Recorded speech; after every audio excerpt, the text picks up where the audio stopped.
Gracias por dejarnos entrar a sus hogares con un nuevo programa, Cronos, un encuentro con la historia.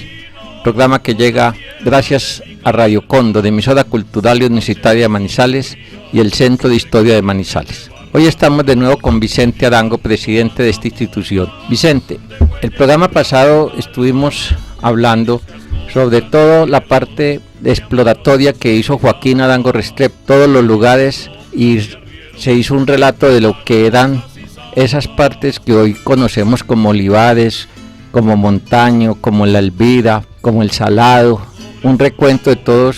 esos espacios que Joaquín Arango Restrepo visitó, y de nuevo que llegó hasta Neira. Él se estableció ahí en el año 42-43. ¿Qué pensamientos tenía Joaquín Arango Restrepo al respecto con las tierras que había conocido? Entonces hablemos de eso hoy. Sí, amigos oyentes, es un placer estar con ustedes de nuevo, y continuamos con esta serie sobre la fundación de Manizales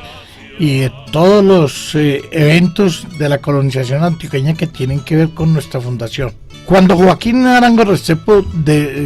regresa a Neira a encontrarse pues con su familia, él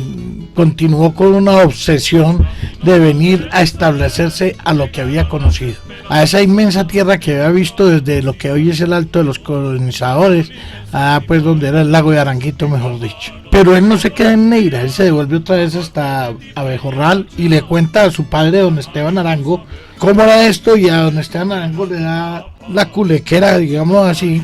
de venir a conocer estas tierras, y convence a José Joaquín que se lo traiga.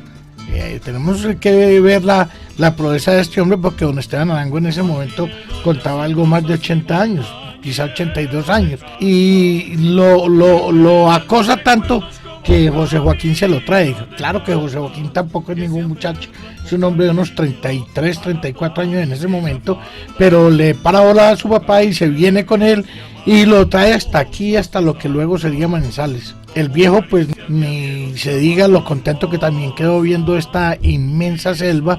viendo esa cantidad de árboles de maderas muy finas y viendo la feracidad, o sea, la riqueza del manto vegetal de esta tierra. Yo me imagino la conversación de padre e hijo, y me imagino que le debe haber dicho: hombre, establezcase aquí, esta tierra es bendita, esta tierra sirve para todo lo que nosotros queremos hacer al sur de Antioquia. Esta tierra va a ser promisoria en cuanto a las cosechas agrícolas. No se ha hablado ni se piensa todavía de fundar un pueblo. Se piensa en que los colonos estén en la selva haciendo sus abiertos, pero no se ha pensado nada en un pueblo. José Joaquín vuelve a llevar a su padre hasta Neira,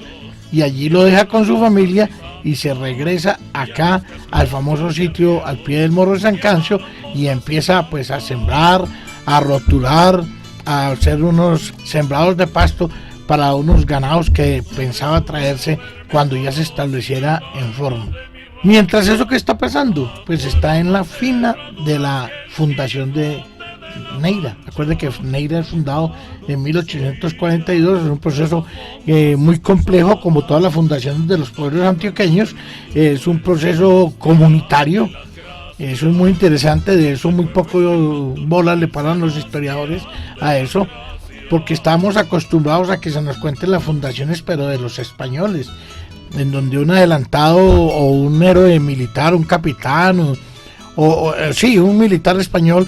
venía pues acompañado de su tropa en un gran boato militar, y declaraban y arrancaban hierbas y le pegaban con su espada a ciertos árboles y tomaban posesión en nombre del rey, pues tomaban posesión de esas tierras en nombre del rey, y luego declaraban la fundación de un pueblo, estableciendo lo que primero hacían ellos era plantar una gran cruz, pues significaba pues que era tierra de cristianos, y clavar un gran poste de madera que era el famoso rollo de la justicia. Ese rollo, que para nosotros en la mentalidad nuestra no deja de ser un bramadero muy bonito en una finca, era la representación del poder, porque allí era donde se amarraba a los reos culpables de algún delito, y eso era una demostración del poderío civil de la corona española. Estos criollitos nuestros, no, ellos se venían, era un grupo de gente se asentaban, abrían la montaña, y luego cuando ya había suficiente terreno abierto y había ya algo de cosechas que estaban próximas a coger, convenían en hacer un asentamiento poblado, más que todo buscando una comunidad, una forma donde pudieran ellos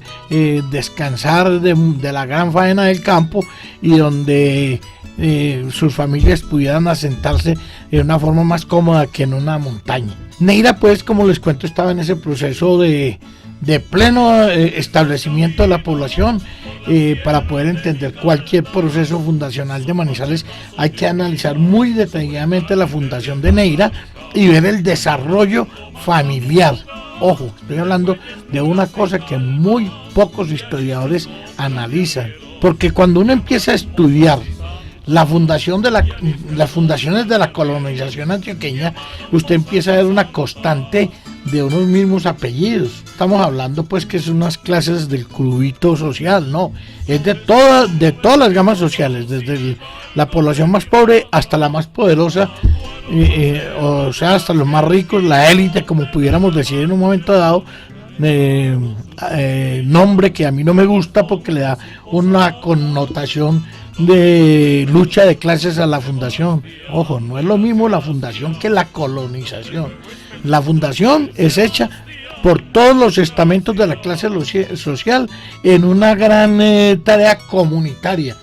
y en todos los pueblos de la Antioquia lo primero que se hacía cuando se quería fundar un pueblo era hacer una cosa que se llamaba la roza de comunidad. ¿Qué es eso? Hacían un gran abierto en la montaña, sembraban una gran cantidad de maíz y frijol, que va a ser lo que va a sostener el pueblo en los primeros días, es decir, que era prácticamente como una cosecha que era cuyos propietarios eran todas las personas que estaban en ese momento en lo que va a ser luego la ciudad, y que se van a lucrar de esa cosecha, pero no para venderla, sino para la manutención de ellos y sus familias. Eso de la comunidad nos indica qué tan arraigado estaba en la cultura popular de que todas estas grandes empresas eran empresas que hacía el pueblo. No es un gobernante que está ordenando que se funde, no es un adelantado militar como era en el caso de los españoles, y mucho menos es un ordenamiento del gobierno de la República, ¿no? Es una cosa espontánea de un grupo de vecinos más o menos numerosos que se ponen de acuerdo en hacer un asentamiento ahí. Por eso todo es comunitario. Recalco, ese hecho, más la repartición de los lotes, en el caso de Manizales, tiene un profundo sentido social, porque ya lo hemos dicho en nuestros programas, aquí por primera vez en la historia colombiana de esa época se le reconoce a la mujer cabeza de familia su liderazgo y su capacidad de administrar tierra y de tener propiedades y de salir adelante, y por eso se le entrega a estas mujeres, 89 mujeres en concreto, se le entregan lotes en lo que va a ser el poblado y lotes en la montaña para que cultiven. Recuerde que ya hay pues una ley de la República que Tomás Cipriano de Mosquera había hecho aprobar, ordenando la entrega de 12.000 hectáreas de montaña para la fundación de una población. Habíamos dicho que el viejo Tomás Cipriano, viejo zorro, muy inteligente y muy vivo en cuestiones de política, dice que territorios llamados de montaño, estado de Antioquia, lo cual, examinando la geografía de esa época, no la de hoy, de esa época, dice él que en el estado de Antioquia, pero en la realidad era el estado del Cauca. De eso hemos hablado mucho, se ha discutido mucho, y yo estoy casi plenamente convencido a la luz de los documentos que Tomás Cipriano lo hizo como una trampa política para él tener cierto control político de la frontera entre Cauca y Antioquia. Recuerden que esta población estas tierras eran producto de una colonización de carácter político conservador. Era una gran masa de campesinos que en un momento dado le podían ayudar mucho en las elecciones a él. Recuerde que Tomás Cipriano se murió y nunca Colombia pudo saber al fin a qué partido pertenecía. Recuerde que el primero fue del partido bolivariano, que después se dijo que eran conservadores, aunque eso no es cierto, era el Partido Bolivariano, o sea, los contrarios, Francisco de Paula Santander, y después fue liberal y después volvió otra vez a un partido conservador, es decir, él bailaba según la música que le tocara, un profundo y desconcertante animal político, diríamos hoy, pero eso hizo que ocupara la presidencia de la República en 4 ocasiones distintas. Y es un hombre que lo vemos, por ejemplo, en el caso de Pereira, él favorece mucho la fundación de Pereira, pero ya desde el ámbito del Partido Liberal. Es contraproducente, pero ese es el producto de la política. Y en eso los colonos, aunque aparentemente no estaban muy inmiscuidos en la política, sí estaban muy firmes en sus convicciones políticas. Es decir, puede que no hayan participado muy abiertamente, pero cuando los llamaban a la guerra estaban listos para estar en el otro bando, bien sea en el liberal o en el conservador. O sea que la persona, sobre todo el campesino antioqueño, así fuese, de una gran ascendencia conservadora, también había mucho liberal y eran muy aguerridos. Y no estamos hablando del Partido Liberal, estamos hablando del Partido Radical, que es un liberalismo muchísimo más recalcitrante que el Partido Liberal. Es decir, era una época de antagonismos muy fuertes, pues porque había unas pasiones políticas muy exacerbadas y porque el mundo se movía así, a base de unas pasiones muy difíciles de concertar en un momento dado. Entonces hemos dicho que estábamos en la fina de la fundación de Neira, y eso hacía que el gran Elías González Villegas, que era el pretendido dueño de todo esto, o por lo menos el administrador de la concesión González y Salazar, la heredera de la concesión Aranzazu, tuvo muchos encuentros de muy grueso calibre con el padre Emilio Marín, de cura párroco de Neira, que estaba bregando a que la fundación de Neira se saliese de esa égida, de ese control férreo que tenía don Elías González sobre la tierra, no solo de Neira, sino lo de Manizales, porque es que Manizales era una fracción jurisdiccional de Neira. Es decir, esto todo era un solo territorio y esto era municipio de Neira en ese entonces. Entonces, ese juego político que se va dando es para deslindar la propiedad de la concesión González y Salazar. Pero miren cómo es de difícil. Por ejemplo, Victoriano Arango fue alcalde de Neira, y Victoriano Arango es tío medio de José Joaquín Arango. Y Victoriano Arango es otro personaje de esos que uno dice, hombre, al fin este hombre, ¿a qué le está jugando? Este hombre le estaba jugando era a hacerse muy rico, como en efecto lo fue, lo mismo que su hermano Antonio María Arango. Ellos vinieron, fue a hacer una fortuna y la tuvieron, y muy grande además, pero no descuidaron su accionar político y su en clave dentro de la escala administrativa de un municipio que está creciendo, pero que es un paso muy importante porque se está controlando la frontera sur de Antioquia. Ahí vemos también, por ejemplo, a José María Mejía Villegas, que es un primo segundo de Elías, que llega a ser alcalde de Neira, y es un hombre que está implicado en todos los problemas de la concesión González con los colonos de Salamina, de Neira y de Manizales. Este José María es hermano de Ambrosio Mejía Villegas, que es el abogado socio de la concesión González y Salazar, pero es el abogado que viene con Elías hacia Manizales y con José María y con el doctor Cayetano Concha cuando lo matan el 6 de abril de 1851. Es decir, vamos viendo que hay una serie de personajes que están implicados en todos los hechos fundacionales, políticos, hasta en los hechos de sangre, bien sea como víctimas o victimarios. Es decir, que el control era férreamente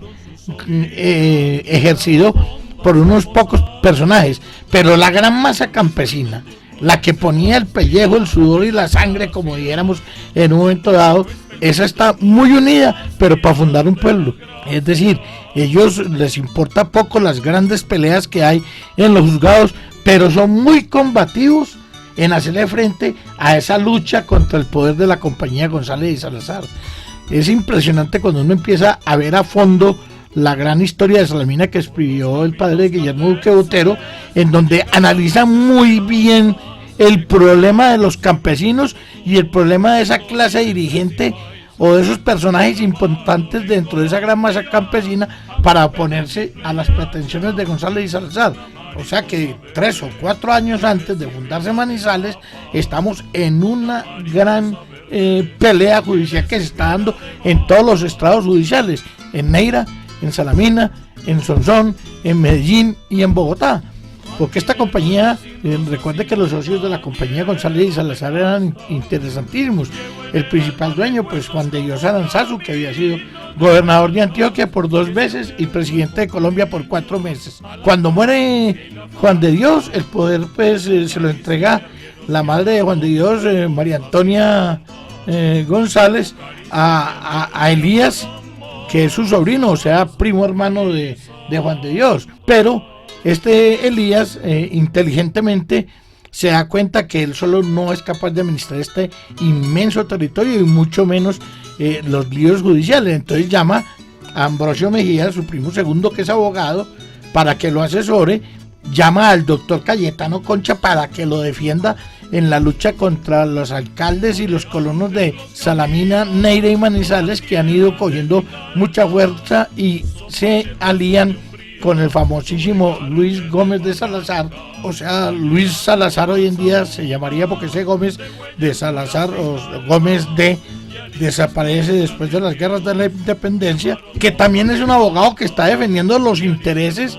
de Arma Viejo, de los vecinos de Arma Viejo, y que estas tierras pertenecían a la jurisdicción de Arma Viejo, que recuerden que hay una inmensa pelea que se está dando desde 1765 por el control de las tierras de Arma, de lo que era pues la jurisdicción que había heredado desde su fundación, y que es, muy sabiamente algunos vecinos importantes de Río Negro, encabezados por don Felipe Villegas y Córdoba, habían hecho que se extinguiera la población y que todos los títulos y todas las preeminencias como ciudad pasaran a Río Negro. Entonces vemos que ahí, fuera de una lucha política, hay una lucha del control de la tenencia de la tierra, pero más que todo eso, ahí es una lucha de unos intereses creados pues de unos inmensos terratenientes como el alférez Felipe Villegas y Córdoba, como Juan de Dios Aranzazu, que luego hereda pues Elías González Villegas, contra todos los colonos. Pero los colonos no estaban quietos. Los colonos tenían sus grandes líderes, que eran, entre otras cosas, Marcelino Palacio, José Joaquín Arango no tanto, pero Victoriano y Antonio María sí son unos líderes de primera línea en Neira, porque todavía no se ha fundado Manizales. Es que lo interesante es que la fundación de Manizales se hizo en medio de una batalla feroz que se está dando en el monte contra la naturaleza, en las oficinas contra los terratenientes, pero es una batalla jurídica muy complicada, en un pleito que está durando desde 1800 y que se finiquita por allá en 1853 mediante una ley del Congreso que se logra de acuerdo por efectos de la muerte de Elías González el 6 de abril de 1851. Esto es una cosa muy complicada de entender y es una cosa que hay que estudiarla muy al detalle y muy a la luz de los documentos de la época. Por eso yo no estoy de acuerdo con algunos historiadores modernos que comienzan a analizar esos hechos políticos e históricos con la luz del derecho de hoy. Eso no puede ser posible, eso hay que examinarlo con la luz del derecho de Indias, primero que todo porque es dada por la corona española en 1801 a don Juan de Dios Aranzazu la concesión, pero con unas leyes que se habían expedido desde 1765. Ojo con eso, ese poder del rey es inmodificable hasta que se dan las guerras de la independencia, que nosotros salimos de la égida de la corona española, pero no cambia absolutamente nada. Recuerde que esa concesión la tiene que ratificar por medio de un juicio muy complicado la Corte Suprema de Justicia en 1824, pero mediante unas pruebas amañadas que presentan Elías González y María Antonia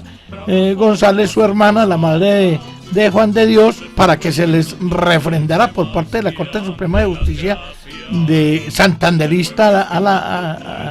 en esa época de 1824, que le ratifiquen esa concesión a la concesión González y compañía. Es decir, Hay un juego de palabras y de fechas que si usted no está muy fresco y muy atento a ver qué es lo que está pasando, se queda sin entender. Y por eso vemos tantos abogados en un momento dado interviniendo, y todos con una cierta razón hasta determinado punto. Si hoy en día es complicado ver un juicio entre dos abogados, imagínense en este caso en donde uno estudiando los documentos alcanza a ver hasta 10 o 12 abogados en un mismo tema y todos alegando pretendidas razones jurídicas,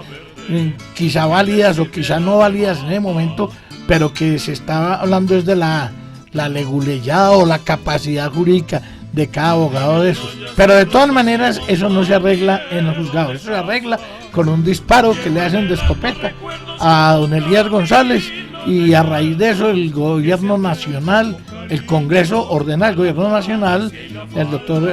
presidente general José María Obando, para que trance definitivamente ese problema, y lo transan en junio de 1853.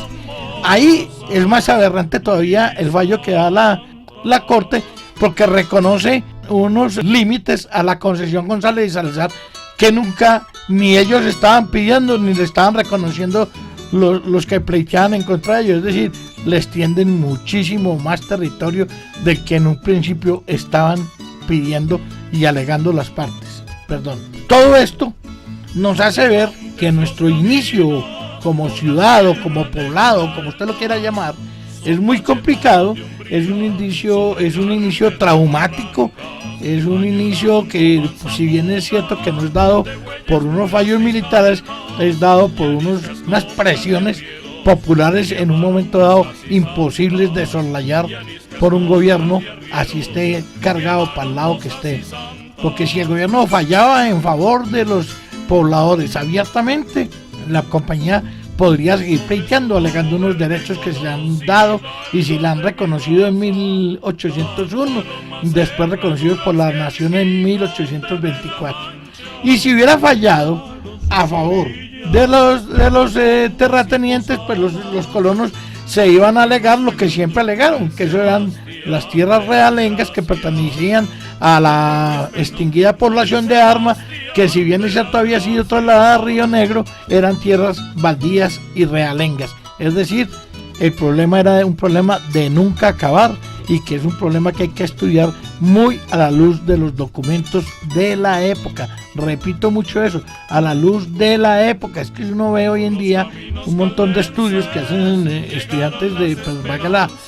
la redundancia, de historia en las universidades de la región, en la Universidad de Caldas y en la Universidad Tecnológica de Pereira, en donde analizan a la luz de los hechos sociales de hoy, unos hechos sucedidos en 1851, donde las leyes y donde la jurisprudencia y donde la gente era otra totalmente distinta, y los conceptos sobre la tenencia de la tierra y sobre el gran capital eran totalmente distintos a los de hoy en día. José Germán, yo creo que estamos casi ya a punto de fundar a Manizales, pero recalco,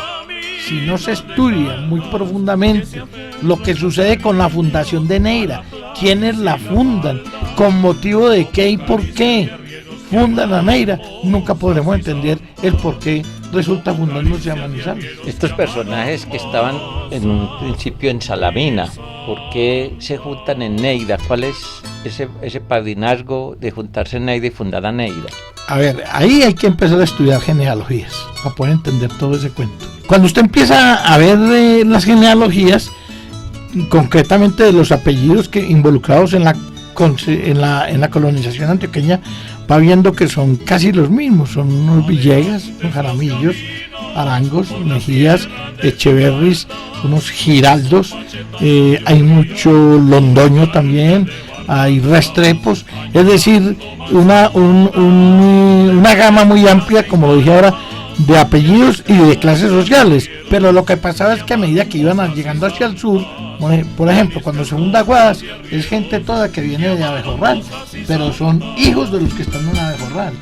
Y cuando se funda Salamina, es nietos de los que están en Abejorral, pero hijos de los de Aguadas. Y cuando se funda Neira, ya son descendientes de los de Abejorral, nietos de los de Aguadas, hijos de los de Salamina, o primos o hermanos que se han venido trayendo y empujándolos hacia el sur para que fueran fundando y fueran dominando unas grandes extensiones de tierra,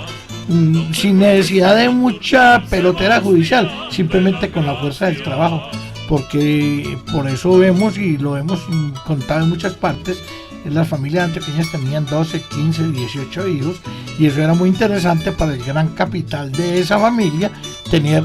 un muchacho con un gran abierto en Aguadas, otro descendiente con un gran abierto en Salamina, otro en Neira y otro en Manizales. Pero aquí en Manizales no para, eso continúa hacia el sur. Usted ve que los fundadores de Pereira, en el caso pues de la familia de Antioquia, son los mismos, y así se va extendiendo hasta el Quindío y hasta el norte del valle. Se ha llegado a hablar, eso no es nuevo, lo hemos dicho en este programa y en muchos otros, por ejemplo el caso de don Lorenzo Jaramillo,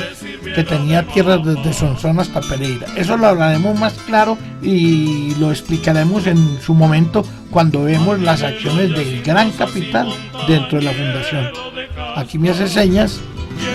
que se nos acabó el tiempo otra vez y todavía no hemos podido volver a Manizales. Amigos oyentes, muchas gracias por habernos dejado entrar a sus hogares. Espero que este programa le haya sido de todo su agrado. Gracias, Vicente. Hasta una próxima oportunidad. Muchas gracias. Guerreros que amaron